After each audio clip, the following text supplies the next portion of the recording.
अंत भला तो सब भला। रोली की शादी उसके माँ बाप एक आलसी लड़के से करा देते हैं। चलो, रोली की शादी हुई और हमने गंगा नहाई। और क्या, बेटियां तो होती ही हैं बोझ। हाँ, पर अब क्या चिंता, उतार तो दिया बोझ तुमने, अब वो लोग समझे। ससुराल में रोली का पति कहता है, देखो, मैं कोई काम नहीं करता, ये बात तुम्हारे मम्मी पापा को बता दी थी मैंने। अब जो किराया आता है दुकान का, उसी से घर का गुजारा करना है। कभी भूल से भी कोशिश ना करना किसी चीज की डिमांड की। क्या मम्मी पापा को पता था कि आप कोई काम नहीं करते? और क्या, बड़ा अच्छे से पता था। उन लोगों को तो तुम बोझ लगती थी, बोल रहे थे कि बस शादी कर लो और कोई मतलब नहीं है। रोली को यह सुनकर बहुत गुस्सा आता है, लेकिन करती भी तो क्या, क्योंकि वो जानती थी कि उसके माता पिता ऐसे ही हैं। जैसे तैसे रोली दिन काट रही थी। रोली को एक प्यारी सी बेटी होती है। धीरे धीरे वो बड़ी होती है और उसके साथ उसकी जरूरतें भी बढ़ती जाती हैं। सुनिए जी, अब तो सिमी बड़ी हो रही है, उसका स्कूल में दाखिला कराना है। मैंने अब तक तो जैसे तैसे समय काट लिया, लेकिन मैं बच्ची की परवरिश में कोई कमी नहीं रखूंगी। अरे क्या है यार, अब तो लगता है कोई ना कोई काम ढूंढना ही पड़ेगा। अब पति रोज काम की तलाश में जाता और बिना किसी काम के वापस आ जाता। रोली समझ जाती है कि पति के अंदर अब काम करने की क्षमता नहीं है। वो बेटी को उच्च शिक्षा देने के लिए कुछ करना चाहती थी, लेकिन करती तो क्या करती। एक दिन रोली की सहेली कहती है, रोली, मेरी कोई औलाद नहीं है। अगर तू मेरी औलाद को जन्म दे तो मैं तुझे तेरे मुंह मांगे पैसे दूंगी। अरे, तेरी औलाद को मैं कैसे जन्म दे सकती हूँ? सरोगेसी से। बच्चा मेरा और वैभव का ही होगा, लेकिन कोख तेरी होगी। ये संभव है रोली। रोली कुछ सोचकर कहती है, मुझे मंजूर है, लेकिन मैं इसका 2 लाख रुपया लूंगी। अरे कोई बात नहीं, मुझे मंजूर है। रोली खुश हो जाती है कि एक बच्चा पैदा करने का उसे 2 लाख रुपया मिलेगा। वो घर आकर पति को बताती है, वो भी खुश हो जाता है। अब क्या था, डॉक्टर के पास जाकर सहेली का बच्चा रोली की कोख में पलने लगता है। मुझे 20,000 चाहिए मेरे बेटी के एडमिशन के लिए। हाँ हाँ ठीक है, मैं उसके एडमिशन से लेकर सारे खर्चे उसके अकाउंट में डाल रही हूँ। रोली की बेटी का एडमिशन हो जाता है। रोली को लगता है कि वो अब सब कुछ ठीक कर देगी। दिन और महीने आगे बढ़ते हैं। अब एक दिन, एक बात कहूं जी, काश इस बच्चे को मैं रख पाती। मैं अब इससे काफी जुड़ गई हूँ। अरे यार, पता नहीं किसका बच्चा है, अपने पास है ना अपनी मुन्नी। हाँ, लेकिन अब मैं भी इस बच्चे से जुड़ाव फील करने लगी हूँ। लेकिन मैं ये जानती हूँ कि ये मेरा बच्चा नहीं है।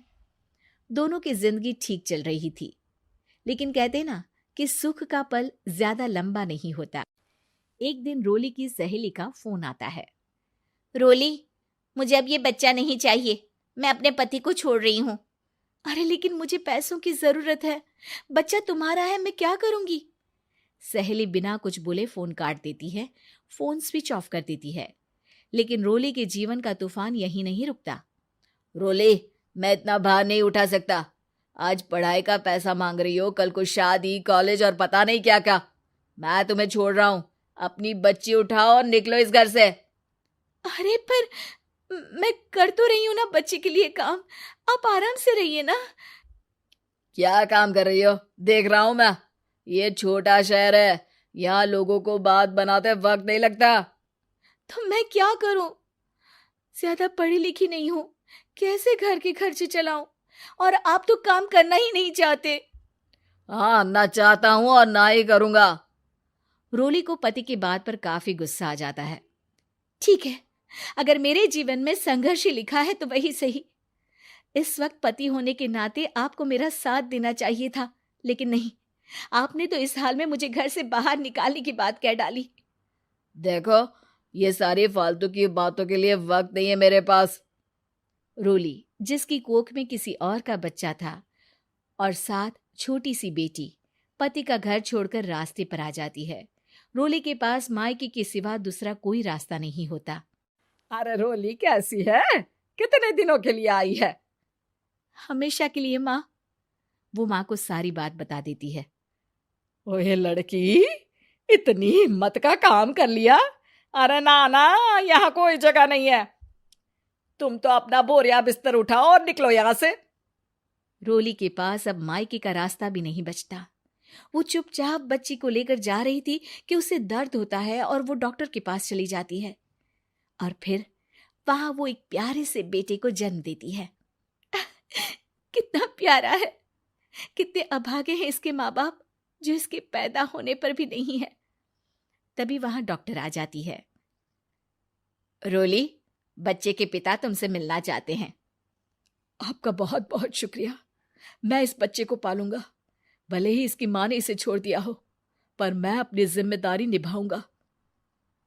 तो क्या आप मुझे इसके पैदा करने के लिए जिन पैसों की बात हुई थी वो भी देंगे? हाँ, और साथ ही आप चाहें तो मेरे घर में रहकर मेरे बच्चे की देखभाल भी कर सकती हैं। मैं उसके लिए आपको सैलरी दे दिया करूंगा। रोली को लगता है कि जैसे भगवान ने उसके लिए सुकून का रास्ता खोल दिया। वो अब मुकेश के साथ उसके घर चली जाती है, जहां रहकर वो उस बच्चे की देखरेख करती है। अब मुकेश के घर को रोली अच्छे से संभाल लेती है। उसके लिए खाना बनाने से लेकर बच्चों की देखभाल और घर की देखरेख।